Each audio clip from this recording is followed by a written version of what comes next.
apologize for not being able to have your back on the waiver wires, but I am here now, so let's get right into it. I'm in an ESPN fantasy league that does an interesting style of fantasy football playoffs. It is a 4-week playoff run, which has two matchups.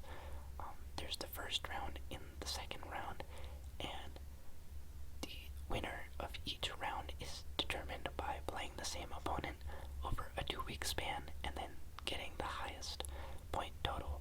So in week 15, I finished in first place, by the way, for the regular season standings. So I was matched up against the 4th place in my league, who goes by the name of Mostert St. Brown. This is because he owns Raheem Mostert and Amon-Ra St. Brown. So in the first week of our matchup, my opponent accumulated 132.74 points, whereas he got the best of me. I only scored 119.92 points. Initially, I did not realize that my playoffs were in a 2-week format. I thought that I fumbled the bag and just lost and was going to compete for 3rd place, but I recently realized that I actually still have a chance of pulling this off. So I'm in a 13-point hole, but if my team is able to put up a good enough week this week 16, then I might be able to advance to the fantasy football championships for my league. So let's get into who I played in week 15. Week 15, I was very heavy on the Rams offense. As you might have known, my fantasy football quarterback for majority of the season was Justin Herbert, and in week 14, he went down once again with a fractured index finger, and the Chargers decided to put him on the injured reserve list. So for many people and the Chargers, that left them without a quarterback. So I went to the waiver wire and I picked up Matthew Stafford because he was available in my league, mostly because he was going against Washington, and I also have Kyren Williams, Cooper Kupp, and Puka Nacua, so I figured if Matthew Stafford is tossing these guys touchdowns, I may as well benefit from the doubling up of touchdowns. And so that is why I selected him. He was projected to get 17 points, and he finished with 18.5 points. So I'm pretty happy with that pickup. I think he did a good job as a plug-and-play fantasy week 1 starter. Not week 1, fantasy playoffs week 1. Obviously is not someone that I had for most of the year, but he's been on a tear as of late. And yeah, he did his job. After that, I started Joe Mixon against the Minnesota Vikings. He was projected 15.9 points, and he finished with 15.1. It was a little bit worrisome at the beginning because Chase Brown was taking a lot of his snaps, but he was able to muster in a touchdown in that game, and he finished with a very respectable 15.1 points, and that's very close to his projection, so I'm pretty happy with that as well. Next up, I had Kyren Williams, and he had a very lofty projection this week, projected 22.8 points, which was far more than even my quarterback, but he stood tall and delivered on that, scoring a whopping 24.5 fantasy points in week 15. Yeah, he did a heck of a job, and I can't complain at all. I was honestly worried about my projection being overinflated due to that number, but he scored, and he just had a phenomenal game against Washington. So hats off to Kyren Williams. If anyone else out there had him, you probably had a pretty good week. Then this is where I blundered pretty hard. I looked on Saturday night and I saw that Tyreek Hill was still a game time decision. I saw that the Dolphins coaching staff was going to leave it up to Tyreek Hill to decide whether he was healthy enough or not to play in the game.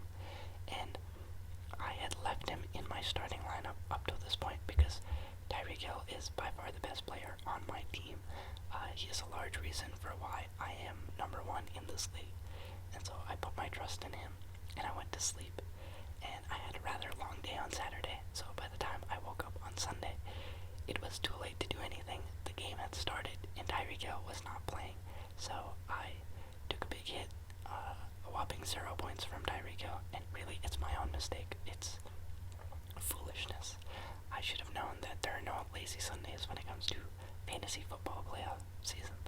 So, my bad. And yeah, I suffer the consequences of my own actions. So, you roll with the punches and move on. After that, I had Cooper Kupp starting, and he had a very nice game. Only projected 14.3 points, which is considerably low for him compared to earlier in the season. But he also stood on his business and delivered 25.1 fantasy points. He got a touchdown, so I was very happy to get the double points in the Matthew Stafford and Cooper Kupp tandem from that. And yeah, he was showing everyone why he won that Triple Crown a couple years ago. He's still that guy. He's been heating up in his last 2 matchups. I hope that this trend continues for him, and I'm very happy to have played him. After that, I had Jake Ferguson as my starting tight end. He plays for the Dallas Cowboys, who lost very badly to the Buffalo Bills, and I don't really know what happened to the Cowboys in this game. Jake Ferguson was lucky enough to get a late garbage time touchdown to salvage his game. Projected 11.7 points, but he scored 10.4, which is pretty good considering no one else on the Cowboys offense was serviceable, I don't think. So, I'll take it. I'll happily take it. And yeah, after that, I had Puka Nacua in my flex spot. He was also playing against Washington. As I mentioned, I went very heavy on the Rams offense. The reason I went with both Cooper Kupp and Puka Nacua is just because I feel like they've had turns taking off, and I don't know who exactly is going to pop off when. And so I just thought, better safe than sorry. Let's play them both. And in this case, Puka Nacua was the more disappointing start. He had a projection of 14 points, and he put up 10 points, which honestly isn't that bad. I think that's the worst performance that I had on the day compared to projection, which is overall pretty nice. So if I just had played someone other than Tyreek Hill, I would have had a solid week. And then after that, for defense, I was streaming the Falcons defense and special teams unit because they're facing off against Carolina, and I know that Carolina is not very good. The Falcons somehow lost this game. They only allowed 3 field goals, but that was enough to beat the Falcons. And so they were projected 7.3 points, and the Falcons defense scored 8. So I'm happy with that. I'll take it easily. But kind of surprising how bad the Falcons played. And then lastly, for my kicker, I had Dustin Hopkins of the Cleveland Browns. He played against Chicago, and they won this game on a last-second field goal, I think. Maybe not last second, but like in the last couple stages of the game, he kicked a field goal to help them win it. And yeah, that field goal kind of saved his projection. He was projected 6.8 points, and he ended up with a final score of 8. So yeah, taking a look at this, no one really underperformed that badly on my team. I scored a total of 109.9 points. I scored a total of 119.9 points on 109.9 projection. So I actually overproduced by 10 points. I just should have overproduced more. I should have scored more points because I left someone who wasn't playing in my lineup, and that is my own mistake. Then taking a look at my bench, I had Aaron Jones, who scored 10.9 points. I had Deontay Johnson, who had a pretty good game and scored 16.2 points. I had Marquise Brown, who put up a dud, no points at all. He left early with an injury in the third quarter. Then I had Dalton Kincaid, who also put up no points. So I'm very happy that I played Jake Ferguson over Dalton Kincaid, because then I would have been in an even more massive hole. Then I had Javonte Williams, who put up only 4 points.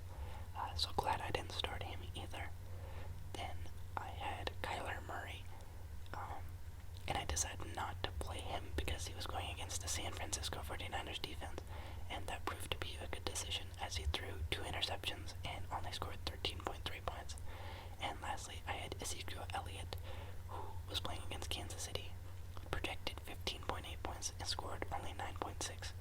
Realistically speaking, I was going to put Ezekiel Elliott in if Tyreek Hill was ruled out on Saturday night, just based on projection and based on game script. Elliott was probably going to get a lot of touches with Ramondre Stevenson still out, and he has a good rapport with Bailey Zapp.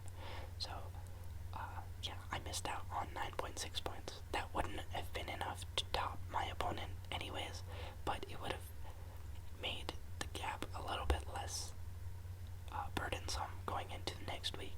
So, again, you reap what you sow, and that is what I have to live with. Hopefully I can make it up. Then taking a look at my opponent, Mostert St. Brown, his team played phenomenally. Honestly, he could have had a much larger lead going into this next week because he left quite a bit of points on his bench. So I can't fault it at all. It's not just that I misplayed his team. They showed out. He did quite well, and he didn't even optimize his roster. So this is a scary team. I am hoping that after an offensive explosion from a lot of his players, they're going to fizzle out and do nothing next week.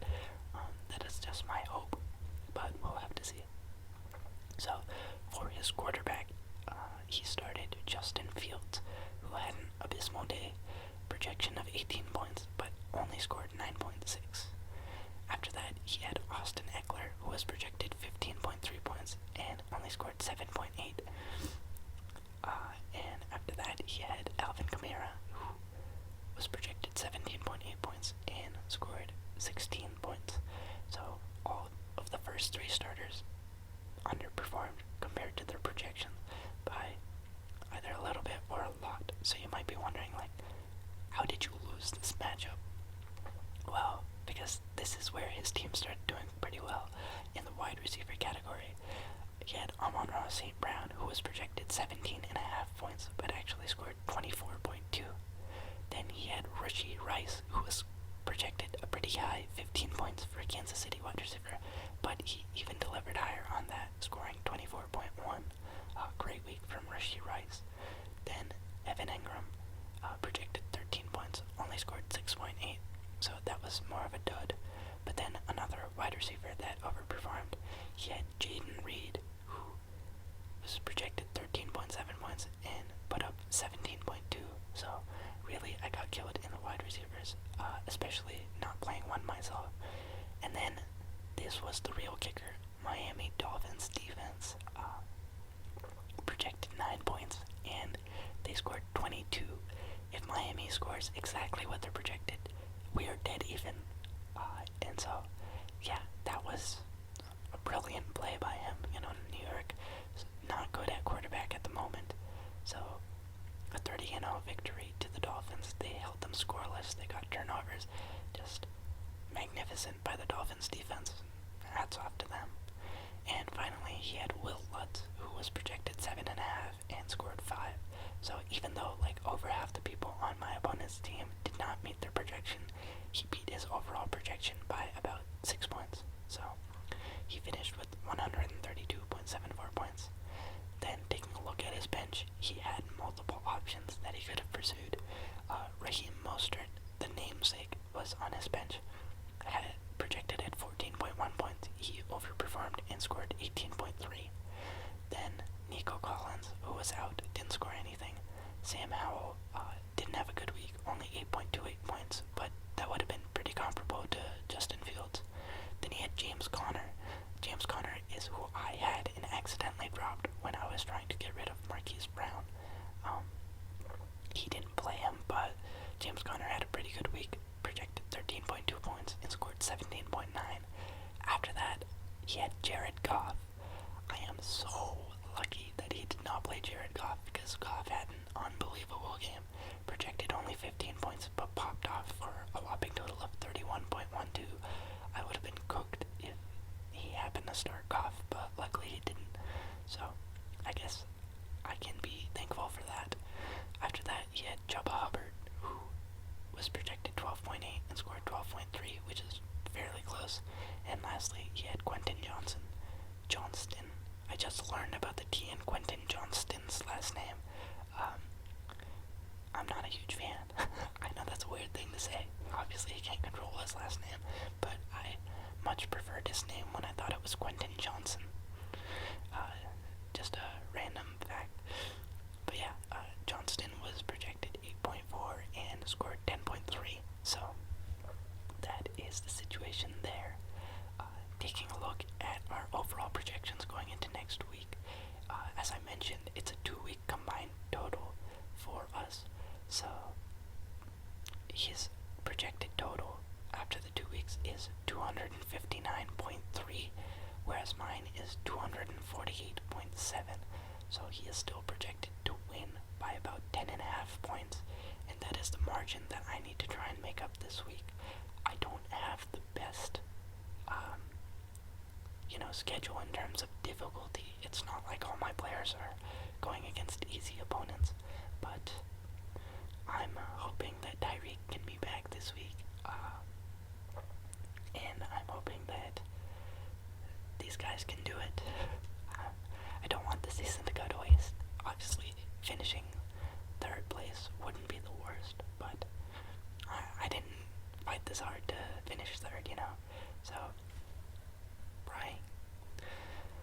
So yeah, now that we have concluded what my week 15 of the NFL fantasy football look like, we can move on to the week 16 fantasy football waiver wire pickups part of this video.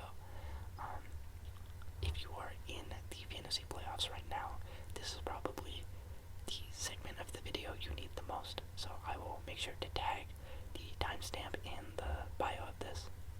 But let's get right into it. First up, you're going to want, these are streamers for every skill position, as well as defense.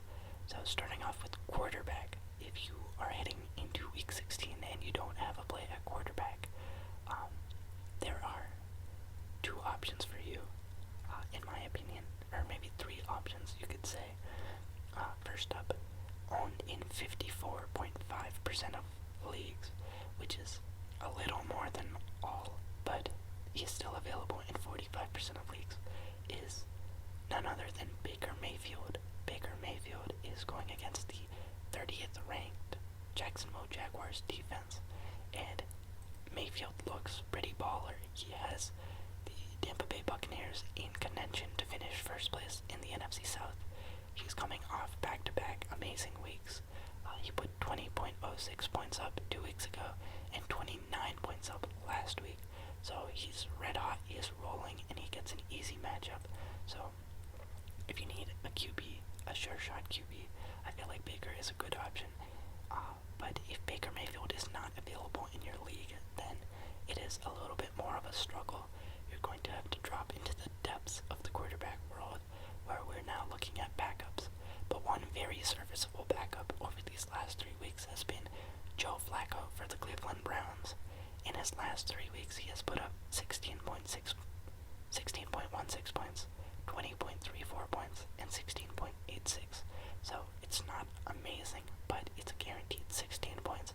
And to top that off, he also gets a fairly easy quarterback matchup against the Houston Texans, who are 24th in rank against opposing quarterbacks. And Joe Flacco is only owned in about 12% of ESPN leagues, so he's most likely available in your league.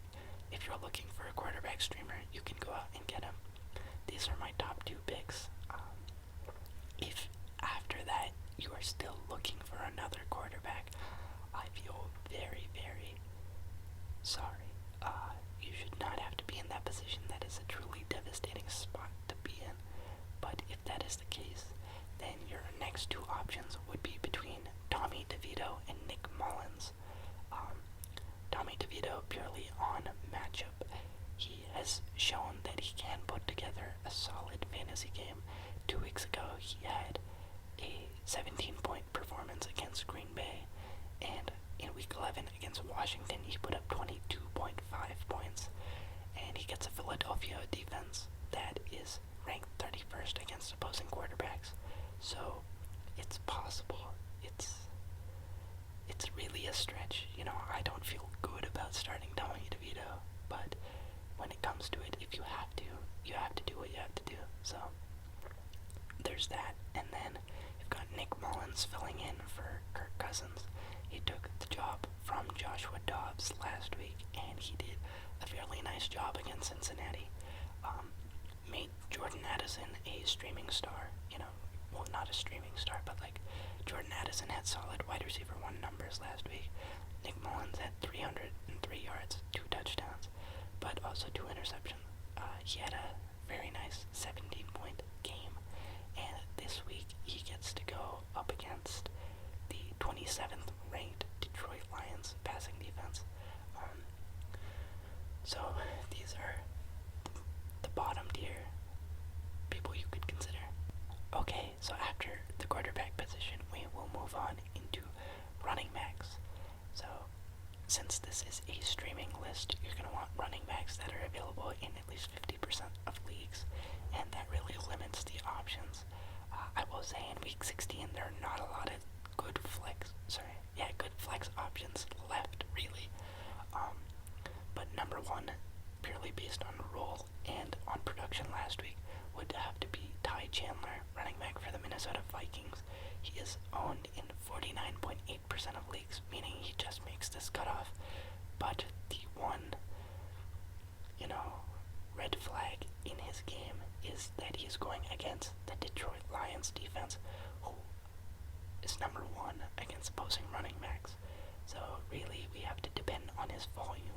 Last week, he had 23 carries and three catches.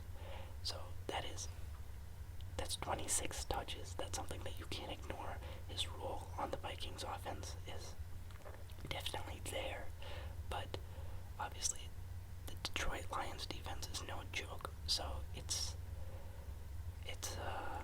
a risky play, but if you want someone who has the numbers to back up their game, that would be Ty Chandler. He put up 24.7 points last week against Cincinnati. Maybe he finds the end zone again. Maybe he can have a serviceable day. I don't know if he can repeat that level of success, but maybe he can have a solid day as your fantasy running back. After that, I won't lie, it is dire. It is absolutely horrendous in the sub 50% owned part of the league. So my next pitch to you would be Jerick McKinnon of the Kansas City Chiefs. Now McKinnon in the last 2 weeks has had an expanded role due to Isaiah Pacheco's absence. Pacheco was hurt with something or another, and he missed the last 2 weeks. During this time, Jerick McKinnon stepped into a larger role, and he really capitalized. He scored a passing touchdown, a rushing touchdown, and a receiving touchdown all in the last 2 weeks. 2 weeks ago, he put up 12.7 points, and last week he put up 16.16 points. So he had 2 very nice weeks back to back, and although Pacheco is back, this Chiefs offense is in need of reliable players.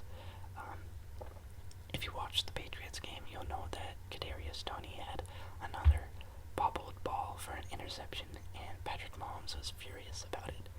And I think there's just a lack of trust in the Kansas City wide receivers outside of Rashee Rice. Rashee Rice has been balling, Travis Kelce has been balling, and in the last 2 weeks, the hot hand has been Jerick McKinnon. He had a nice week. Even Clyde Edwards-Helaire had a nice week, but McKinnon in December has scored a lot of touchdowns.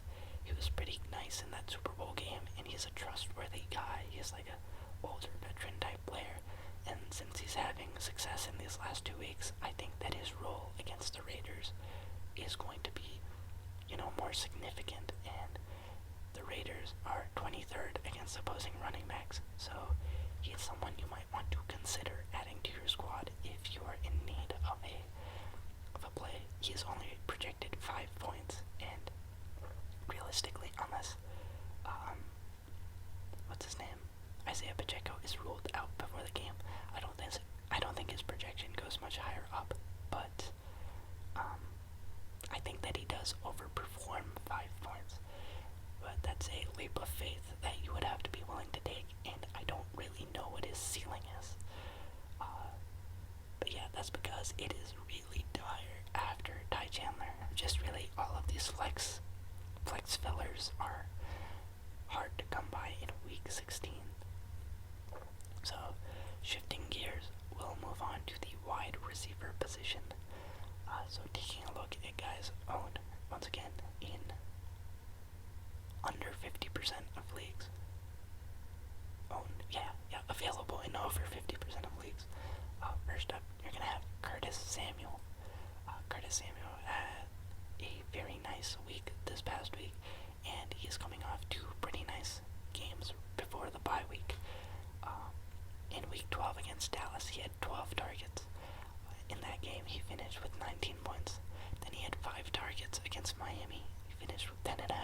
against the Rams, he had 9 targets, and he finished with 21.1 points because he scored 2 touchdowns. So, over the last 3 games that he's played, he's averaging very nice numbers, and he gets to go against the New York Jets this week, who, while they do have the number 1 ranked defense against opposing wide receivers, they just allowed Jalen Waddle to go absolutely crazy on them. So, we've seen that it can happen. I think that it's possible for it to happen again. We know that Sam Howell likes to throw the ball. I think he's number 1 in passing attempts this year. So, it's not the worst idea to play Curtis Samuel. Obviously, shadow coverage from Sauce Gardner on one side of the field, which will be hard to beat, but if you just line him up on the other side, maybe he'll have more success. And yeah, after that, it is, I won't lie to you, it is not pretty. You really have to go into the depths of the free agency pool, and when you scour around, the only viable play that I can see is a New York Giants wide receiver. Now the rationale behind this is the New York Giants are facing off against the Philadelphia Eagles, who are ranked number 32 against wide receivers on the year.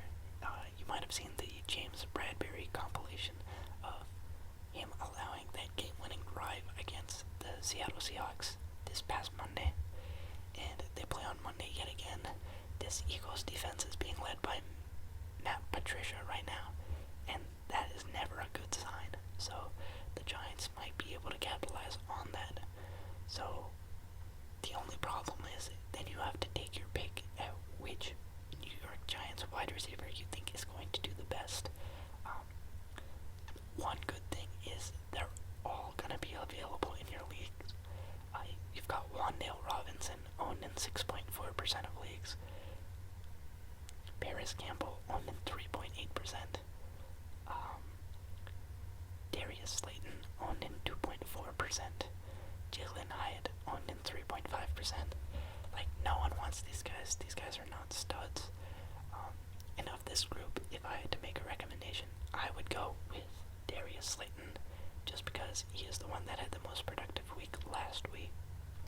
He was handed 8 targets in last week's outing, and he hauled in 4 of them for 63 yards. That's 10.3 fantasy points, which isn't that great, but it's okay. And he gets a softer matchup this week, so one can hope that he would do better. And really, that's all you're doing is hoping. If you need someone outside of Curtis Samuel, it's honestly a little bit doomed. I hope that you have someone off your bench, because the streaming options are not good at all at this point. But yeah, wide receivers, your option are Curtis Samuel or Darius Slayton. So after that, we'll move on to the tight end selection. Once again, we're looking at guys under 50% owned. Yeah. And that takes us to 2 guys in particular. Number 1 would have to be the Patriot Hunter Henry. Hunter Henry is only owned in 19.2% of leagues. He gets a very nice matchup against the Denver Broncos, who are ranked 32 against opposing tight ends. So this is the softest tight end matchup there is. And on top of that, he is coming off, I think, his best game of the season. Yeah, he is. He just put up 19.6 fantasy points. The week before that, he put up 19 points. So, in games where it is not raining, him and Bailey Zapp have been connected very well.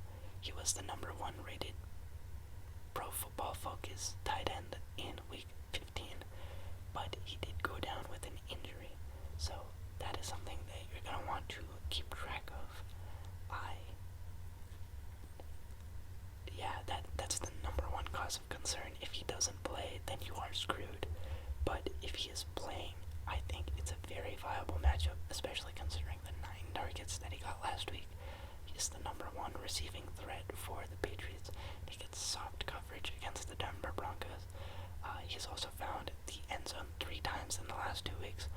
huge touchdown upside there. He's going to be a guy you want to grab if you need a play at tight end. And if he is not available, which would be kind of surprising considering he's owned in 19.2% of leagues, or if he's just not ready to suit up, then you will have to turn to Tanner Hudson of the Cincinnati Bengals. Once again, this is extremely dire circumstances. If you're in week 16 and you need a streaming tight end, good lord. But he has put up an average of 10 points in his last 2 outings. He is the number 3 option on this Bengals offense. I think he would rank in front of Tyler Boyd at this point. He's definitely the number 1 tight end on this team. But yeah, he's catching passes from Jake Browning, so do what you will with that information. But he does get a rather easy matchup against the 19th ranked Pittsburgh defense against tight ends, so it's not the worst. He is only projected 6.2 points this week, and I can see why. But, if you need a tight end, he might be a guy you want to look into. And yeah, that wraps it up for the skill players. Lastly, we will move into defense. There's one team I can really strongly recommend for this week 16 defensive push, and that would have to be the Indianapolis Colts defense. Right now on the year, they are ranked number 6 overall, but they are only rostered in 43% of leagues.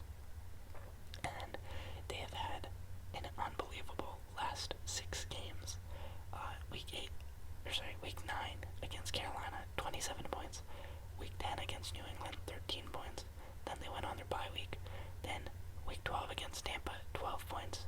Week 13 against Tennessee, 17 points. Week 14 against Cincinnati, this is the one where they did the worst, 6 points. And then week 15 against Pittsburgh, 15 points. So they are on a very, very nice run of defensive production. This week they get to go against the Atlanta Falcons offense that only put up 1 touchdown on the Carolina Panthers and allowed the Carolina Panthers defense to score 9 fantasy points.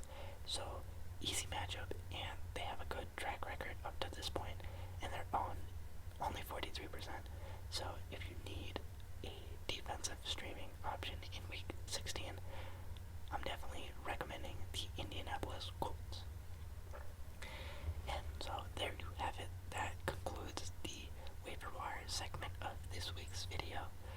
Once again, I will go through all of the names of the players that I'm recommending to you in week 16's action. For the quarterbacks, you've got Baker Mayfield and Joe Flacco, and possibly, if you really need it, Tommy DeVito and Nick Mullins. Then for the wide receiver category, for wide receivers, you've got Curtis Samuel